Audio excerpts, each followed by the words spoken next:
Hey guys, in this video, I will show you how to add funds to Uber account. Alright, so let's begin with the video. First, open the Uber app and make sure you are signed into your account. Then, tap the account option from the bottom menu.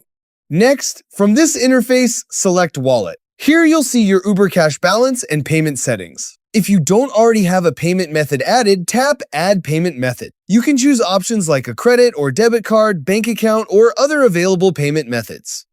After selecting your preferred option, enter the required details and complete the setup process. Once your payment method is added, it will be available for Uber rides, Uber Eats purchases, and adding funds to Uber Cash if needed.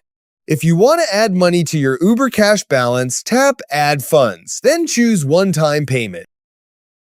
Then, choose an amount, confirm the payment method you want to use, and complete the payment. And that's it.